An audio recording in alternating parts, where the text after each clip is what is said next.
1926 में national sugar institute की एक डिपार्टमेंट के तौर पे स्थापना HBTI में हुई थी, जो हरकोट बटलर टेक्नोलॉजिकल इंस्टीट्यूट कहलाता है, वहाँ पे हुई थी। और 1936 से ये एक इंस्टीट्यूट के तौर पे वहाँ पे कार्यरत रहा।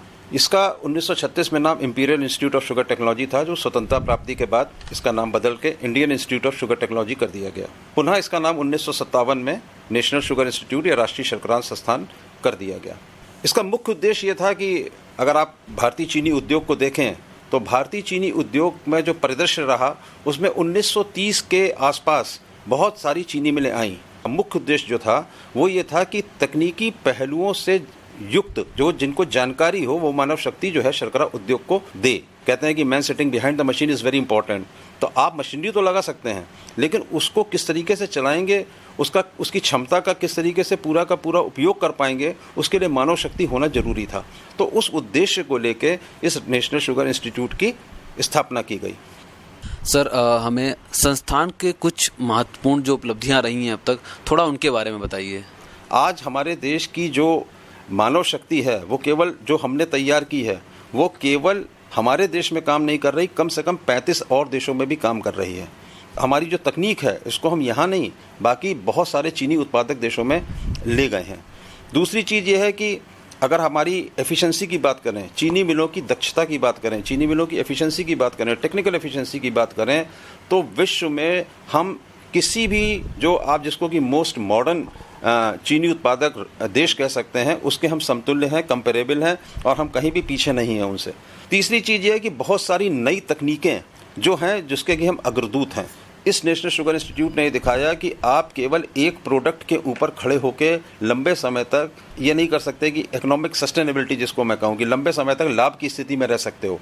तो हमने ये चीनी उद्योग के लिए सबसे बड़ा जो काम किया वो ये कहा बहु उत्पाद चीनी मिलों में कन्वर्ट कीजिए, जहाँ पे कि आप कोई भी चीज़ को वेस्ट मत कीजिए। आपको जूस मिलता है, उस जूस से चीनी बनाइए। चीनी भी एक तरीके की मत बनाइए। तमाम तरीके की चीनी आप बाज़ार में देखेंगे कि आज आपको बाज़ार में तमाम तरीके की चीनी मिलती है, क्योंकि हर इंडस्ट्री की अपनी रिक्वायरमेंट है। मार्केट डिमांड के हिसाब से, बाज़ार की मांग के अनुसार से और कंज्यूमर प्रेफरेंस, कंज्यूमर उपभोक्ता की चाहत के हिसाब से चीनी बनाइए, तब आप चलेंगे। दूसरी चीज़ ये है कि और बहुत सारी चीज़ें जो चीनी मिल से निकलती हैं जिनको कि हम सह उत्पाद कहते हैं, जैसे खोई है गन्ने की, तो गन्ने की खोई का क्या करें? बहुत लंबे समय तक इसका कोई उपयोग नहीं होता था। शायद विश्व में हम बहुत अग्रणी हैं।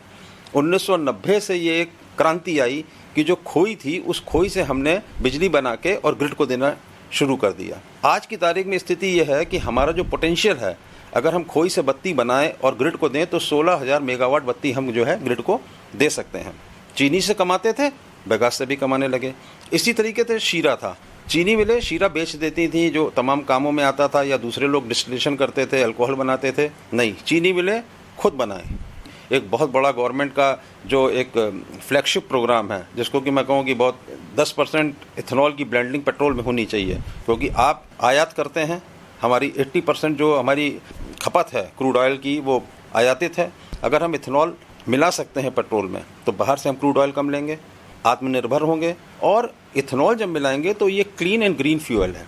बैगास से और क्या बना सकते हैं? आप सर्फेक्टेंट बना सकते हैं, आप लो कैलोरी स्वीटनर बना सकते हैं, आप एंटी एजिंग क्रीम बना सकते हैं, आप उससे डाइटरी फाइबर बना सकते हैं, आप उससे क्रॉकरी बना सकते हैं।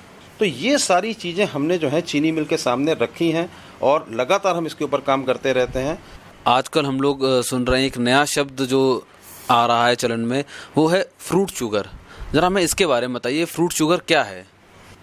किसी भी आप अगर किसी भी फ्रूट की, किसी भी फल की बात करें, अगर आप चीनी के प्रकार की बात करें तो चीनी भी बहुत प्रकार की होती है। जैसे कि मैंने आपको बताया, सुक्रोस एक डाइसेक्राइड है, वो भी चीनी है। ग्लूकोस मोनोसेक्राइड है, वो भी चीनी है। फ्रक्टोस मोनोसेक्राइड है, वो भी चीनी है। लेवलोस वो भी चीनी है। तो इस तरीके की तमाम तरीके की चीनियाँ जो कि बेसिकली जो कार्बोहाइड्रेट हैं वो विभिन्न प्रकार के फलों में पाई जाती हैं।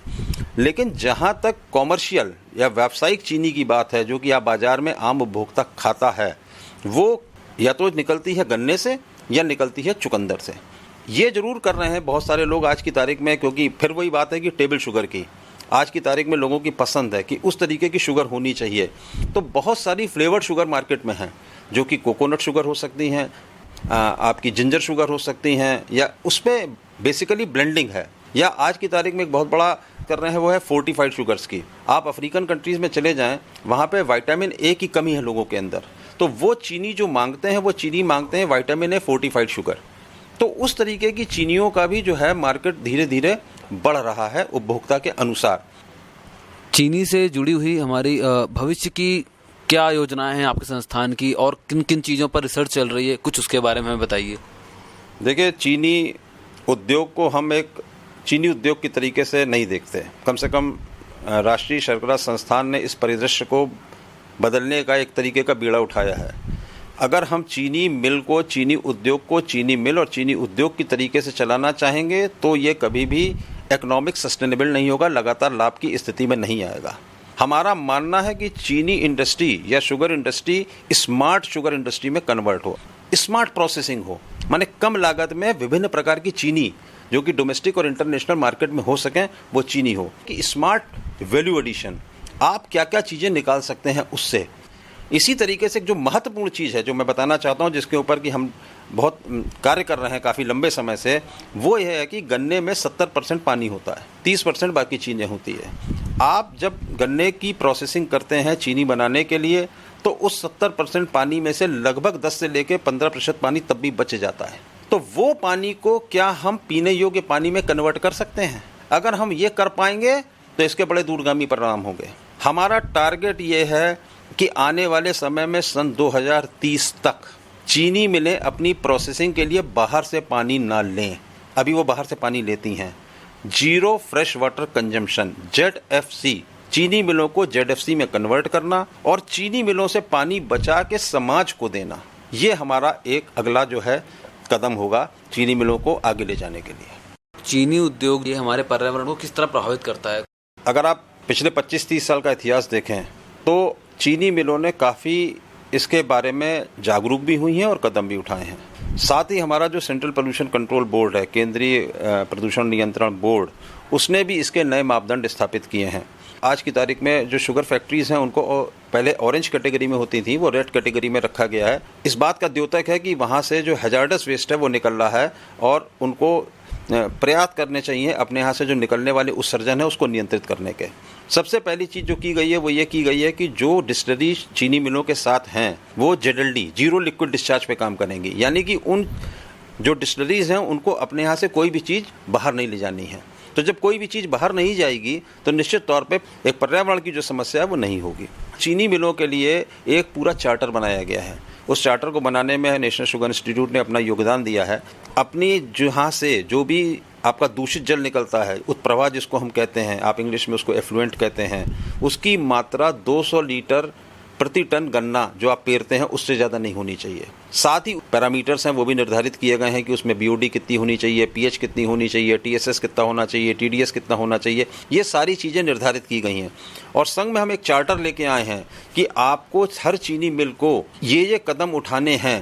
फ्लोमीटर, ऑनलाइन फ्लोमीटर की स्थापना की गई कि आप फ्लोमीटर लगाएंगे और उसका ऑनलाइन डाटा जो है वो सेंट्रल पोल्यूशन कंट्रोल बोर्ड को ट्रांसमिट होगा। माने आपके यहाँ से लगातार कितना उत्सर्जन हो रहा है दूषित जल का, ये डाटा लगातार CPCB के सर्वर पर जाता रहता है। तो लगातार ऑनलाइन मॉनिटरिंग है उसकी। प्रोसेसिंग के क्षेत्र में क्या क्या चीज़ें और क्या क्या सुधार करें ताकि अब पानी भी कम लें और जो दूषित जल निकल रहा है उसकी मात्रा को भी कम करें।